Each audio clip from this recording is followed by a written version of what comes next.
इकडे लक्ष द्या. आपण याच्या आधीचा जो एक कन्सेप्ट शिकलो होतो तो कुठला शिकला होता? टॉर्कचा. टॉर्क आणि रोटेटिंग कॉइलवर बघितलं होतं आपण. ओके, आज जो बघणार आहे तो एमसीजी. एमसीजी करंट इलेक्ट्रिसिटी मध्ये आपण थोडंफार फॅमिलियर आहोत. एमसीजी म्हणजे काय असणार आहे? Moving coil galvanometer. हे कुठल्या मेकॅनिझमवर चालणार आहे? पीएमएमसी. काय शब्द? PMMC, permanent magnet moving coil. कुठला मेकॅनिझम आहे? Permanent magnet moving coil, that is called as PMMC. म्हणजे याच्यामध्ये परमनंट मॅग्नेट आहे जे फिक्स आहे, ते काही चेंज होणार नाही. त्याच्या आतमध्ये जी कॉइल आहे ती कॉइल काय होणार आहे? रोटेट होणार आहे. हे काय आहे? हे मूव्हिंग कॉइल गॅल्व्हॅनोमीटर, त्याच्यातलं आतलं स्ट्रक्चर आहे. एक्झॅक्ट कसं वर्क होतं हे काय आहे? हे ह्याचा टॉप व्ह्यू आहे. वरून बघितलं, गाडीचं ऍक्सिलरेटर बघितलं, ते पॉइंटर असं पुढे जातं जसं ऍक्सिलरेटर करतो, दॅट लाईक हे पॉइंटर आहे आपल्याला. ओके, आता याच्यामध्ये आपल्याला काय बघायचं आहे? त्याच्यामध्ये करंट आणि डिफ्लेक्शनचा काय संबंध आहे ते बघायचं आपल्याला. एक्झॅक्टली वर्क कसं होतं ते बघू. कन्स्ट्रक्शन मध्ये काय दिले बघा, हे जे आहे ते रिजिड सपोर्ट दिलाय. त्या रिजिड सपोर्टला हे अपर सस्पेन्शन जोडलंय. इथे एक मिरर जोडलंय. मिरर कशासाठी? रीडिंग बघण्यासाठी. हे जे आहे ते आयर्न कोअर आहे. त्याच्या आतमध्ये जे आहे ते आयर्न कोअर आहे. कशासाठी वापरायचं? त्याच्यावर आपल्याला कॉइल गुंडाळायची आहे. त्याच्यावर काय करायचे? आपल्याला कॉइल गुंडाळायचे, वाउंड करायचे. त्याच्यातली एक कॉइल कसं फिरतं, फोर्सेस कसे अप्लाय करतात, हे पाठीमागच्या डेरिव्हेशन मध्ये आपण डिटेल मध्ये बघितलं होतं. सो आता काय येतं? एन आणि एस पोल, एन आणि एस पोल याच्यामध्ये ही मॅग्नेटिक फील्डची डायरेक्शन आहे. मॅग्नेटिक फील्ड नुसार हे कसं फिरतं हे तुम्हाला सांगितलं होतं. हे खाली काय आहे? हे लोअर सस्पेन्शन म्हणजे हेलिकल स्प्रिंग म्हणतो मी तिथं. काय म्हणतो? Helical spring. आता आपण लहानपणी गाडी खेळलो, कुठले ते कान पिळले की पळायचे बघा. ते चावी द्यायची, हो, ते चावी दिली सोडलं की पळायचं. ते कुतूहलानं त्याला फोडलं आणि आत एक स्प्रिंग निघाली. चपटी स्प्रिंग असते, यात्रेतनं आलेली. आता ठीक आहे, रिमोट कंट्रोल सेल वगैरे आता मॉडिफाईड आलेलं आहे. पण आधीचं जे होतं ते आम्ही फक्त एक पिळायचो. नसेल तर ते काय करायचं?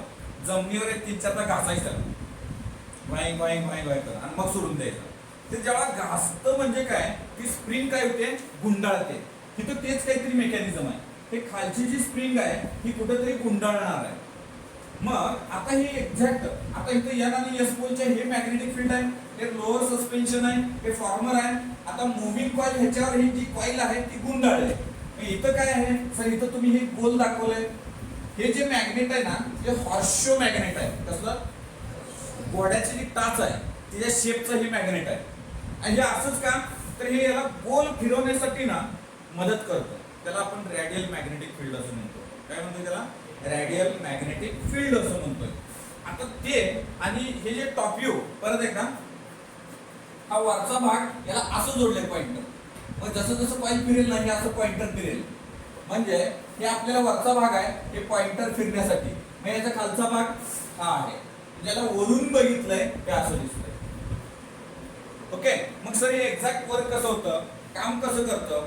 आता जर समजा मी याला एक इथं सस्पेन्शन, या अशा पद्धतीने एक कॉइल आहे, त्याला इथं असं सस्पेंड केलं, आपण असं लटकत ठेवलं.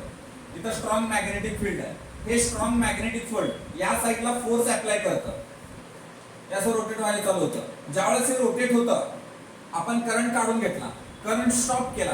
करंट स्टॉप केला तर हे तिथंच थांबत नाही. हे काय होतं? हे त्याच्या ओरिजिनल पोझिशनला येतं. ज्यावेळेस ही वाउंड होतंय, त्यावेळेस वाउंड होतंय, करंट दिला, हे डिफ्लेक्शन चेंज झालं. काहीतरी रीडिंग दाखवली करंट दिल्यानंतर. करंट काढून घेतला, ते तिथंच थांबत नाही. हे काय झालं? रिटर्न आणलं. पण त्याला रिटर्न कुणी आणलं? एक लक्ष द्या. मग सर हे डिफ्लेक्ट होतानाचं टॉर्क काय आहे? काल आपण बघितलं होतं डिफ्लेक्ट होतानाचा टॉर्क तो इज इक्वल टू NIAB. हे माहिती ना आपल्याला, NIAB. This is the deflected torque. कधी? करंट दिल्यानंतर हे चेंज झालं, रोटेट झालं. म्हणजे आपण याला काय केलं? या कॉइलला करंट दिले, इकडे एक मॅग्नेटिक फील्ड आहे, इकडे एक मॅग्नेटिक फील्ड आहे. याला काय केलं? करंट दिला, हे रोटेट व्हायला चालू झालं. Rotate, Fleming's left hand rule वगैरे, इथला फोर्स कॅन्सल झाला, इथला फोर्स कॅन्सल झाला, आपण शिकलो. हे इथं करंट काहीतरी पास झालं, हे डिफ्लेक्ट झालं, त्याचा टॉर्क काढला आपण NIAB. N is the number of turns, I is the current, A is the area and B is the magnetic field. पण आता याच्या सोबत ही जसं दोरी गुंडाळली का तसं ही स्प्रिंग याच्या खाली जोडली, पण ही स्प्रिंग काय झाली, गुंडाळली, वाउंड झाली.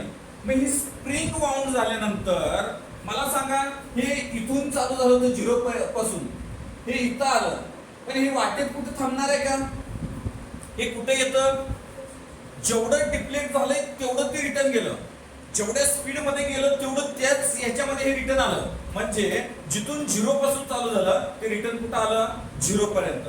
म्हणजे काय, या ठिकाणी जो रिस्टोरिंग टॉर्क आहे, कुठं यानं रिस्टोर केलं होतं, ते काय आहे, ते spring constant. This is called as torsional constant. काय म्हणतात, टॉर्शनल कॉन्स्टंट. कधी कधी केला हे शी वापरले काही ठिकाणी.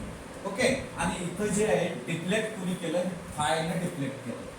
जेवढा जास्त म्हणजे हे दोघं एकमेकाला कसे, TD बरोबर TOR. कसं काय, जेवढं करंट दिला तेवढं हे डिफ्लेक्ट झालं, तेवढं ज्यावेळेस करंट काढून घेतला ते as it is original position आलं. म्हणजे हे दोघं काय आहेत, सेम आहेत, हे दोघं समान आहेत. मग मला या ठिकाणी जर दोघांचं इक्वेशन इक्वेटिंग केलं तर मला काय येईल बघा. या ठिकाणी मी या ठिकाणी सिम्पली लिहू शकतो, काय लिहू शकतो, NIAB बरोबर K into phi. When I calculate here I equal to K upon NAB into phi. So this value is constant. K spring constant बदलणार नाही, स्प्रिंगचं जोपर्यंत मटेरियल बदलणार नाही त्याची व्हॅल्यू बदलणार नाही. हा, N नंबर ऑफ टर्न्स आपण वाढवले नाहीत किंवा कमी केले नाहीत, जे आहे तेच ठेवले. दुसरं, एरिया त्याचा काही कमी जास्त होत नाही, आता काही कमी जास्त होत नाही फिरताना. आणि B मॅग्नेटिक फील्ड तेवढंच दिले, हेही बदलत नाही आपण. म्हणजे या सगळ्या व्हॅल्यूज कॉन्स्टंट आहेत. हे डायरेक्टली प्रोपोर्शनल टू कुणाशी आलं, current is directly proportional to the phi angle of deflection. जे काही डिफ्लेक्शन झालं हे डिफ्लेक्शन या ठिकाणी दाखवलं.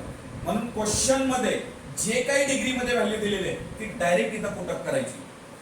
हा फॉर्म्युला सीईटी साठी इम्पॉर्टंट आहे. आपण इथं फायची व्हॅल्यू सुद्धा इझिली काढू शकतो. मी फायला तिकडे ठेवतो, केला इकडे पाठवतो.